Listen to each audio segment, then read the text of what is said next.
Hello, and welcome to the Rotary Club of Broadbrook, Connecticut's Service Above Self. I'm Ann Osborne. This time on Service Above Self, we'll once again be exploring the vocational service side of Rotary. Rotary's Vocation Avenue of Service encourages business professionals to share their expertise with others, including what is involved in embarking on a career path in that profession.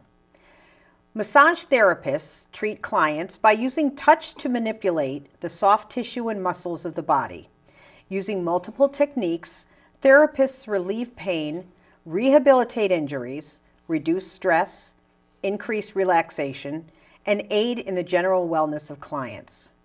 Our guest today is Michelle Schwartz, owner of Peaceful Touch Therapeutic Massage in Suffield, Connecticut. Michelle is here to talk today with us about being a massage therapist. Welcome. Thank you, Ann. What made you get into massage therapy? About 12 years ago, I decided I would actually pursue that avenue because I always had the ability to feel tense muscles. So people would ask me, hey, can you rub my neck? Can you rub my shoulders? And I would go right to the spot. So didn't really know why I had that gift, but I did. So I decided a few years ago that I would actually look into going to school for it, and just kind of developed that talent that I had. So great. What are the requirements for schooling? How long do you need to go? What kind of courses do you need to take? There's actually a few different times that you can go. You could actually go to school full-time, which usually requires about a year of school. Mm-hmm. Part-time, which is what I did because I was working full-time, which I was able to complete in a 2-year period. Oh, that's not bad. Yeah. To graduate from school, you need about 500 hours. And I think the school that I went to, we actually had 750 that I graduated with. We take all kinds of courses. We take anatomy and physiology, which is the study of the body and all the systems. Pathology, which is the study of disease. Oh, it's that intense then? It is. Oh, wow. Yeah. We also study kinesiology, which is the study of movement, which is very important because if you come in with an injury and you make a certain movement, we need to know how that muscle actually works in order to know which muscle it is to help it. So those are some of the courses. We also did take business courses, energy work. We touched on acupressure. So we did have a lot of different courses that we had to take. That's great. What is the cost of getting your license? The cost is $375 to be nationally certified. Mm-hmm. You take the test in Connecticut, which also gives you a Connecticut license. And the Connecticut license is actually given to us by the Department of Health. And what is the cost of the courses, the actual course to get to that point? The school is about $13,000. Okay. And is there financing for it? There is financing. Just like regular college? Yeah, there's financing, there's grants. The schools really do a good job with helping you get financing. Great. And how many schools are there in Connecticut?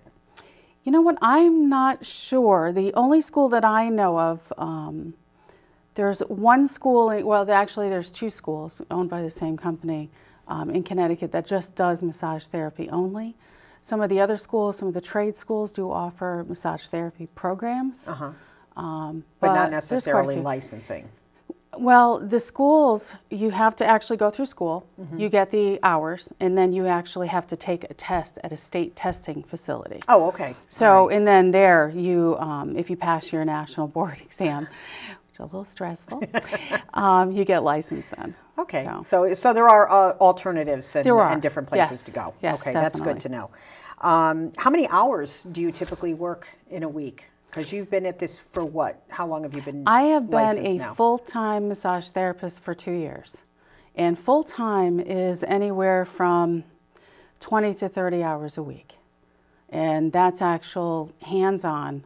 And I typically work about 20 hours a week. Mm-hmm. And that's hands-on. That's not including any kind of reports that have to be filed or soap notes, but that's the actual massage hours. Do you have courses that you need to keep up with the latest advances in massage therapy, or it's pretty much even keel?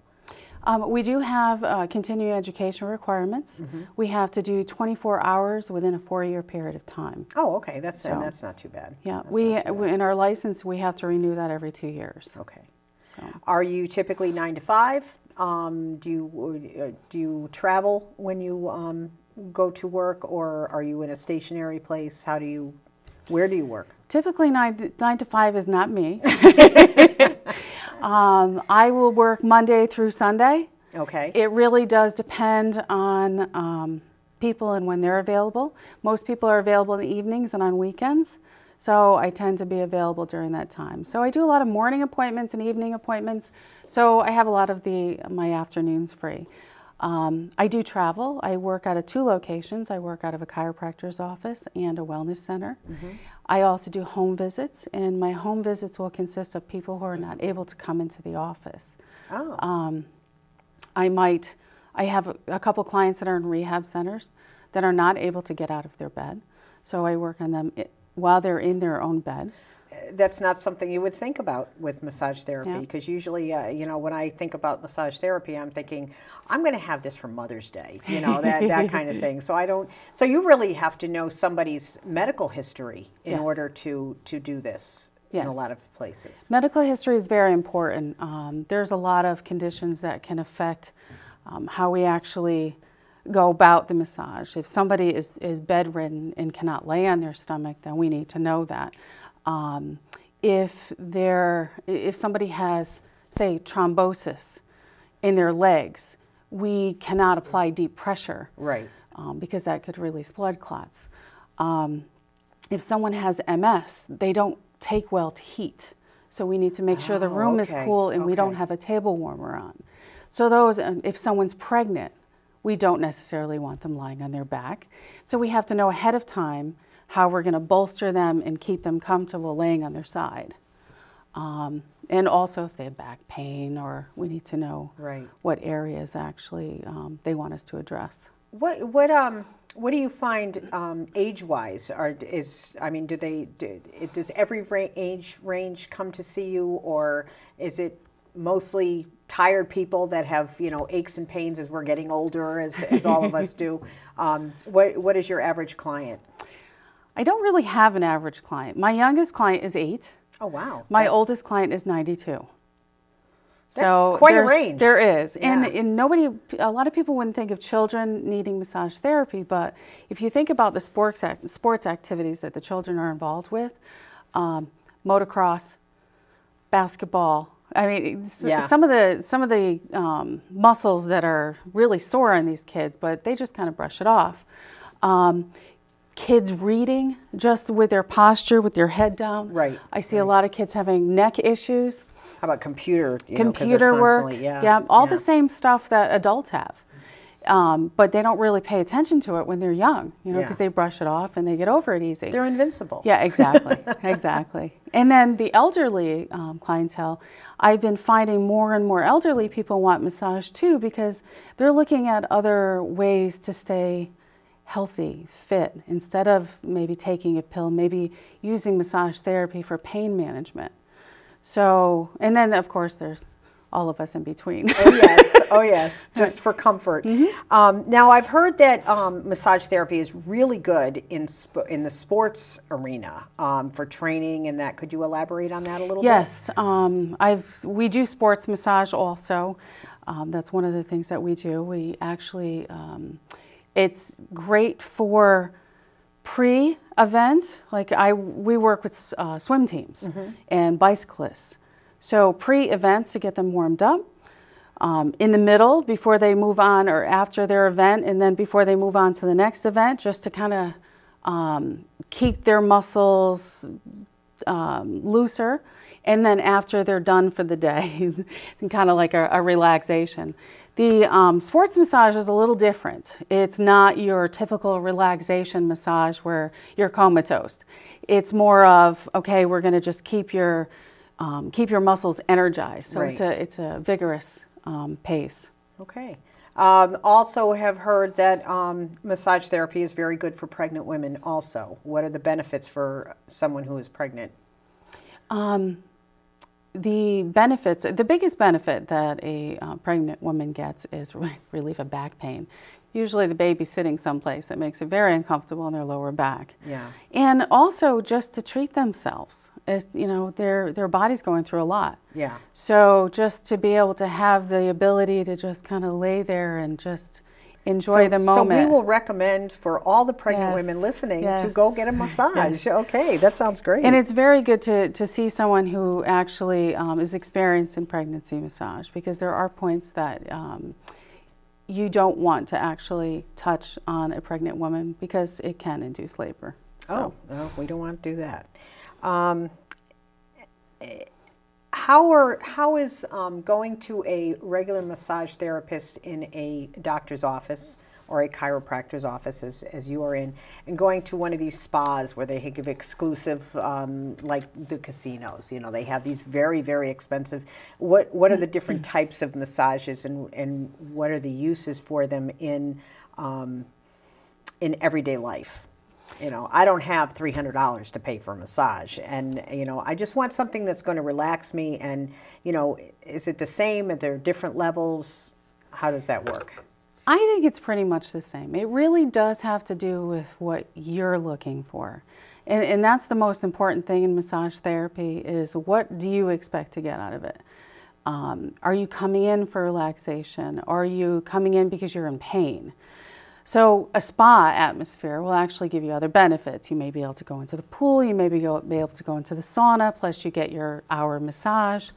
Whereas a chiropractor's office or a more clinical setting, for lack of a better word, clinical setting, you may be coming in because you can't move your neck. Okay. And you're in a lot of pain, and you just need to get some kind of relief. Okay. So it may be more of a spot treatment. Yeah, yeah.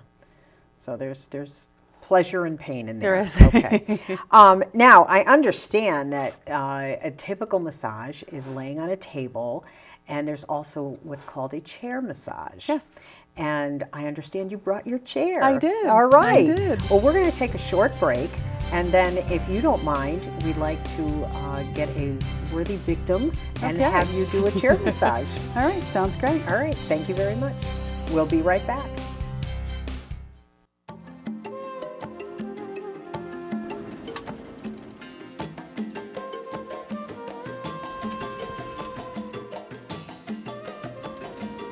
Could you dedicate yourself to a worthy cause? Could you go the distance to keep a child healthy? Could you travel to the other side of the world to help eliminate polio? Could you? A Rotary member could. We're dedicated to connecting children with vaccinations and ending polio worldwide. All it takes is one person to make a difference, like me, like you. Could you help change the world? Will you? Rotary. Humanity in motion.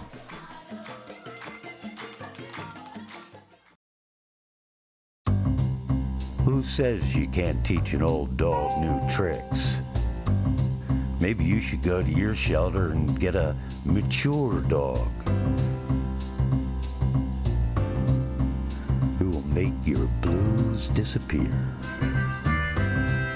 How's that for tricks? I got picked.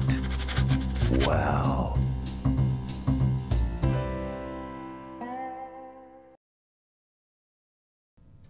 Welcome back.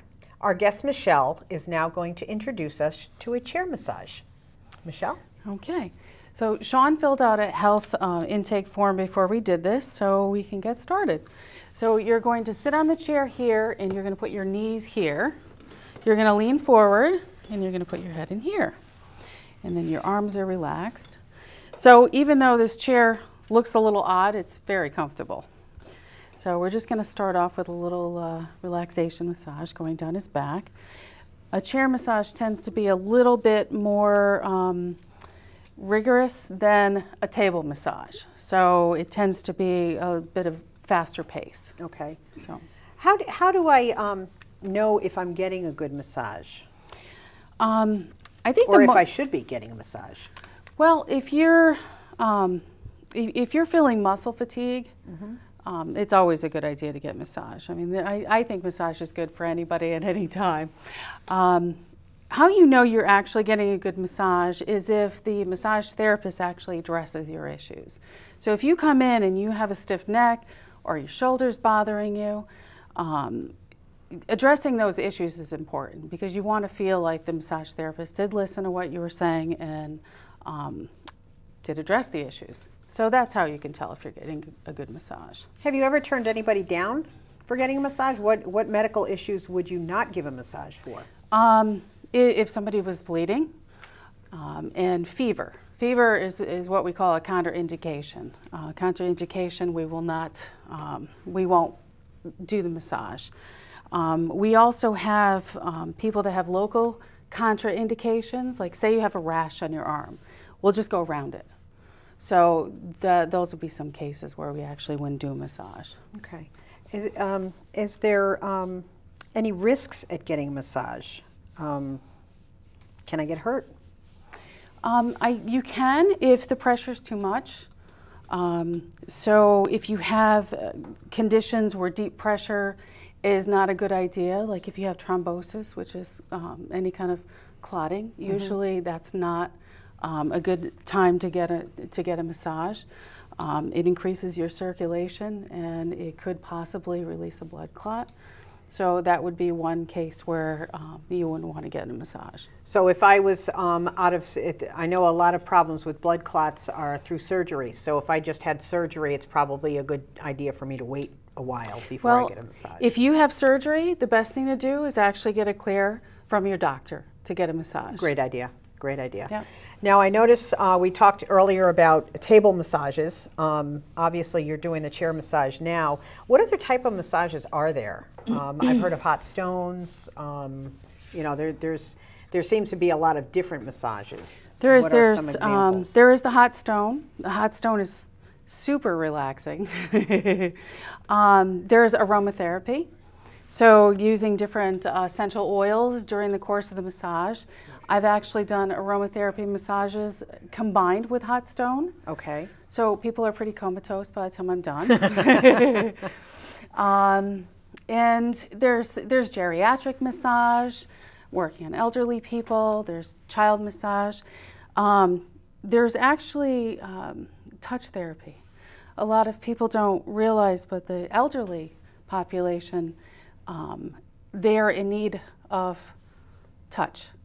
A lot of their spouses have passed on, and the only way they actually get touch is through massage. So sometimes this is just as good for the spirit and mind as it is for the body. It definitely is. It really does have to do with spirit, mind, and body because it is all one. Yeah. So.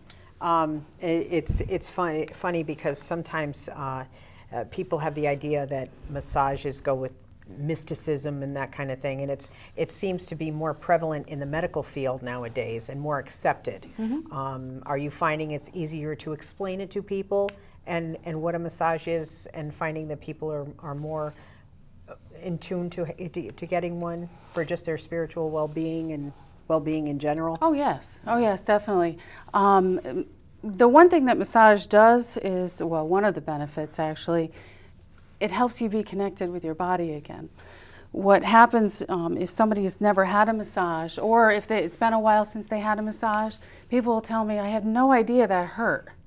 So they get connected with areas that they normally wouldn't even think about because maybe they have a pain in their back that really is getting all their attention, but their shoulders are tight, but they don't realize it until they actually get a massage. So. Now, I know we had talked earlier that you are also working out of a chiropractic's office. What other avenues of services, such as a chiropractor, are using massage therapists to work into their practices? Any holistic health practitioner does include massage in their environment. So, and even places like yoga places. Chiropractors, acupuncturists, it goes along with the whole holistic model of well-being. So any of them. The hospitals are starting to integrate massage therapy. Oh, really? They're, Oh, wow. they call it integrative medicine. Uh-huh. So they're actually looking into that a lot more now. So having massage therapists on staff. Now, when you have someone in your chair or on your bench, your table, are you also talking to them about nutrition, just healthy living? Do you incorporate any of that with your therapy? We do. We mainly incorporate stretching and things with self-care that you can do. So if somebody is in postural, that's a big thing. So if you do a lot of driving, you want to be careful of your posture. So if somebody comes in and their shoulders are hurting, maybe they're tilting their head all day at work instead of lifting their computer up. Maybe they're maybe if they drive all day, they have one leg extended and the other one back, so it tilts their hips the wrong way and their back hurts. So we do a lot of that, figuring out what they do for a living, what their issues are, and then addressing them and helping them to maybe fix them. So it's pretty intense then. Yeah, It's yeah. not just a feel-good kind of career. Okay. How are you feeling? Now, can you explain some of what you're doing on Sean? Well, I'm just basically, we tend to hold a lot of tension in our shoulders. So I could feel that in here. So I just kind of release the muscles up on the top, his trap muscles. And then I kind of go along the spine and push the muscle away from the spine, which tends to relax the back. And then up in his neck here, little neck, right up underneath his head here, what we call the occiput muscles. So anywhere where he's going to hold tension. As I'm going along, I can actually feel it. So I can feel a little in here. You feel that? So I'll just kind of go along his back and see where I'm feeling the tension and kind of work on those areas. Great.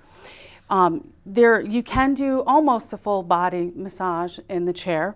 If the demonstration was a little bit longer, I'd go down along his legs, his arms, his hands, and the rest of his head. So Okay, great. we do quite a bit in a chair. And chair massage is very good for corporate functions. A lot of companies will actually bring us in to do chair massage for the day to de-stress their employees. Oh, wonderful. Yeah. Wonderful. And my final question is there some things that you could help us with? I sit in a chair all day at work. What can I do for myself as one example of tension when I'm, in a project and I'm hunched over for, a while and I forget to get up and walk around or, that kind of thing. What can I do for myself to make me feel better, to relax myself when I'm not going to a therapist? Well, I think if you're going to sit for long periods of time, getting up and walking around and stretching and just stretching to where your body is straight. That helps. We have some self-massage, and I use it, and it's a really good idea for people who are working on computers all day. Our arm flexors here tend to get tight, so you can go up and down your own arm, just kind of rubbing between the muscles to loosen it. Okay. A lot of people, because we live in a stressful environment, people tend to grit their teeth, they grind their teeth. So a lot of people have issues with TMJ. So there are some self-massage that you can actually do along your face, and the big muscles here. So that helps. One other thing that I recommend to people is using foam rollers. It kind of works like a rolling pin, but you lay on it on the floor, and you can actually use the foam roller to roll out your back. You have to be careful, and somebody has to show you how to do it. But you can help yourself in between massages by using these things. And how often should I be getting a massage? Just the average person?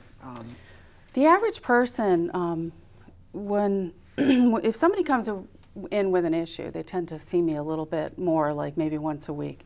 But I find that the body responds well to every 30 or 40 days.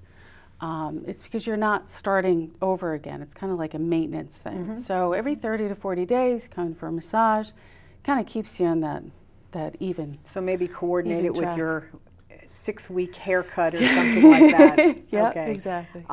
It sounds wonderful, and I think it's an amazing technique, and it's probably something that a lot of people think is a luxury.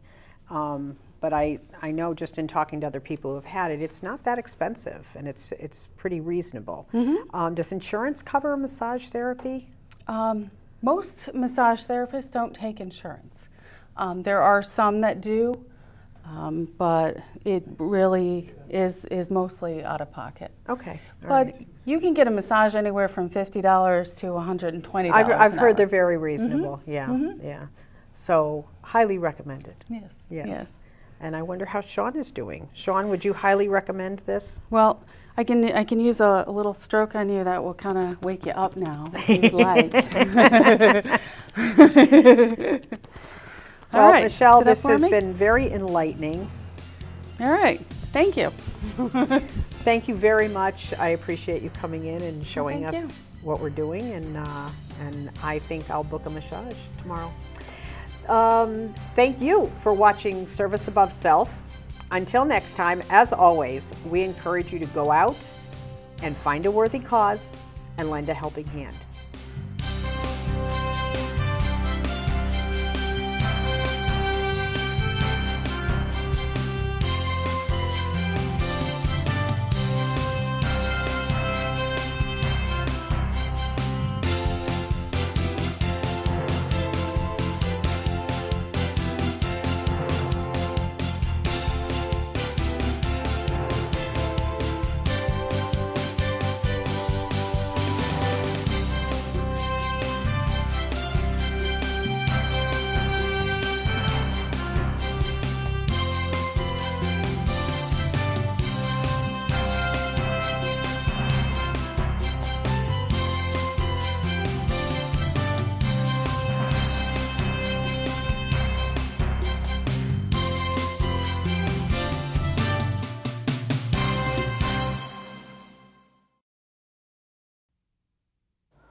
When you start with Rotary, good things happen.